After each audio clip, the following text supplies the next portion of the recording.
Presiden Prabowo Subianto mengumumkan keputusan mengenai tunjangan hari raya atau THR untuk karyawan swasta, BUMN, dan BUMD. Prabowo menyebut THR paling lambat harus dibagikan 7 hari sebelum hari raya.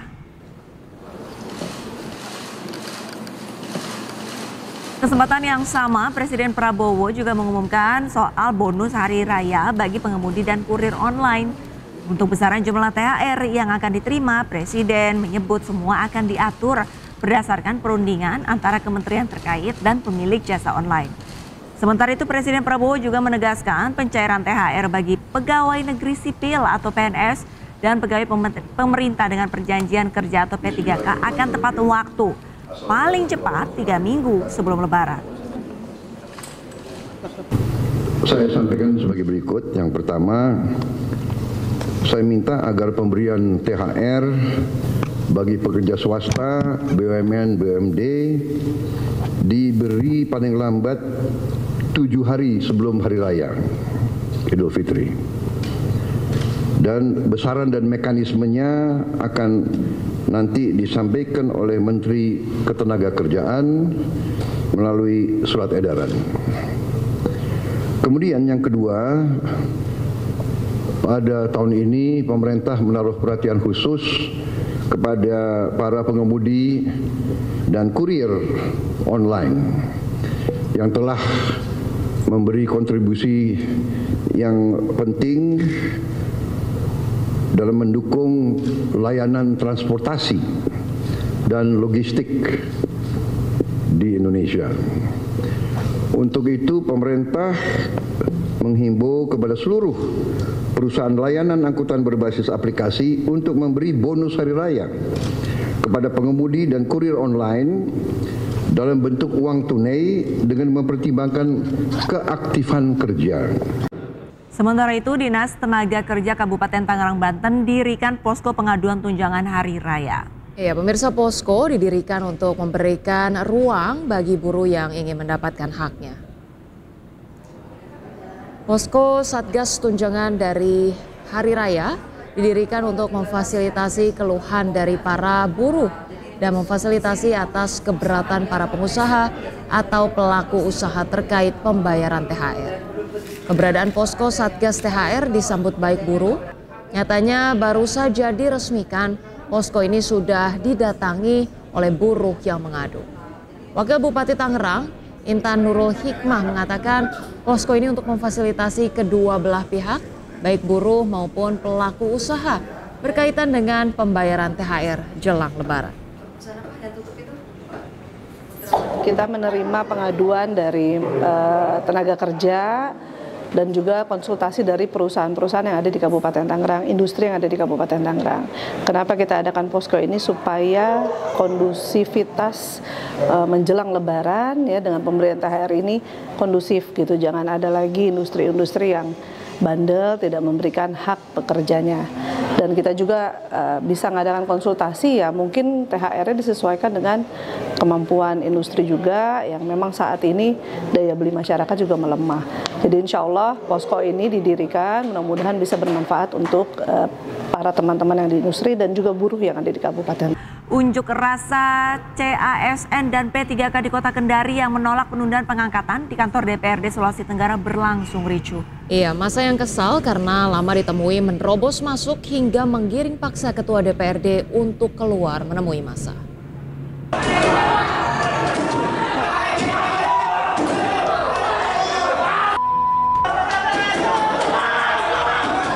Menolak penundaan pengangkatan, ratusan CPNS dan calon pegawai P3K di Kota Kendari geruduk kantor DPRD Provinsi Sulawesi Tenggara. Kericuhan tak terhindarkan ketika massa yang kesal menunggu lama menerobos masuk hingga menggiring paksa Ketua DPRD Sultra Laode Tariala.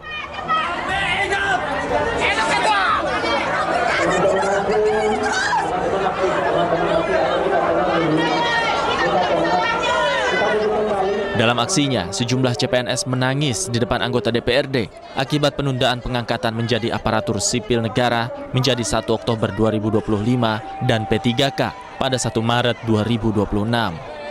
Mereka menilai keputusan Kemenpan RB sewenang-wenang dan meminta pengangkatan tetap pada jadwal semula yakni pada 1 Maret dan 1 April 2025. Di 1 tahun itu kami tidak mendapatkan gaji, tidak bisa bekerja secara intens, soalnya kan mengerti sendiri toh bagaimana kita bekerja terus kita tidak digaji selama 1 tahun itu. Ya kami juga tidak tahu kenapa apa yang harus kami lakukan. Sebenarnya kan ini mestinya pemerintah sudah harus berpikir. Menanggapi tuntutan aspirasi massa, DPRD Sulawesi Tenggara berjanji akan langsung bersurat kepada Presiden Prabowo Subianto. Kita tadi sudah sepakat, kita mengirimkan surat kepada Presiden sesuai dengan rilis tuntutan mereka yang dibawa di lembaga ini. Seperti itu. Para CASN ini berjanji akan tetap berunjuk rasa hingga tuntutan mereka dikabulkan oleh pemerintah. Dari Kendari, Sulawesi Tenggara, Muhtarudin, iNews melaporkan. Ya, sementara itu pemirsa, pemerintah berencana untuk mendorong perusahaan tempat calon pegawai negeri sipil yang sudah terlanjur mengundurkan diri agar diterima kembali. Ya, BKN berkoordinasi dengan Menpan RB dan sejumlah instansi terkait PNS yang sudah terlanjur menganggur. Padahal pengangkatan CPNS diundur menjadi tanggal 1 Oktober 2025. BKN akan berupaya menghubungi kantor-kantor calon pegawai negeri sebelumnya supaya mereka bisa kembali bekerja hingga waktu pengangkatan mereka. Empati dari pemerintah. Banyak yang memberikan informasi pada saya bahwa ada yang keluar dari pekerjaannya. Resign. Karena berharap 1 April sudah bekerja, ternyata ada penyesuaian waktu ditunda sampai dengan Oktober dan Maret. Mereka sudah terlanjur keluar dari pekerjaan. Sekarang menganggur. Kemudian ada juga yang menyampaikan ke saya sudah beli tiket untuk berangkat menuju tempat pekerjanya di tanggal 1 April atau tanggal 30 Maret. Atau saat nanti setelah Lebaran sudah mulai masuk kantor. Nah, sudah beli tiket.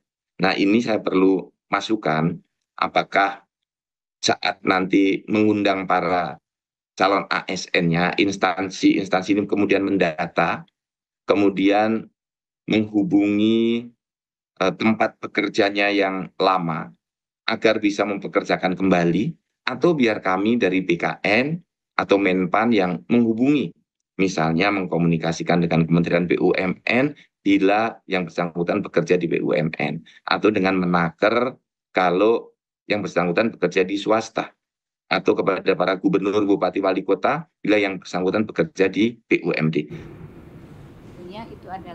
Sebelumnya, pemerintah memutuskan menunda pengangkatan CPNS 2024. Pengangkatan CPNS yang semula dijadwalkan pada Maret 2025 diundur menjadi 1 Oktober 2025. Menteri Pendayagunaan Aparatur Negara dan Reformasi Demokrasi Rini Widiantini juga mengundur penugasan pegawai pemerintah dengan perjanjian kerja atau P3K yang sebelumnya direncanakan Februari dan Juli 2025 menjadi 1 Maret 2026. Banyak perjuangan yang kita berikan afirmasi dengan mempertimbangkan kebutuhan penataan dan penempatan ASN untuk mendukung berbagai program prioritas pembangunan dan menjawab secara tuntas berbagai tantangan yang muncul dalam proses pengadaan CASN, penataan ASN nasional secara menyeluruh, dan adanya usulan penundaan seleksi dari beberapa daerah. Pemerintah mengusulkan untuk dilakukan penyesuaian jadwal pengangkatan CASN sebagai pegawai ASN dengan perkiraan pengangkatan pada akhir 2025 atau di awal 2026. Memastikan bagi pelamar yang telah mengikuti dan dinyatakan lulus selesai CASN tetap diangkat sebagai pegawai ASN. Panglima TNI menegaskan prajurit aktif yang kini menjabat di instansi dan lembaga lain harus pensiun dini atau mundur. Iya, keputusan ini diambil sesuai dengan Undang-Undang TNI.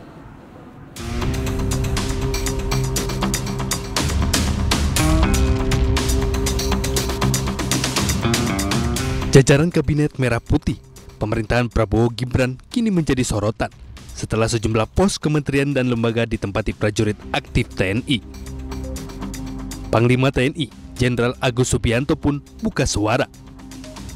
Dengan tegas Panglima TNI memastikan anggota TNI aktif yang memegang jabatan di kementerian non-TNI harus pensiun dini atau mundur.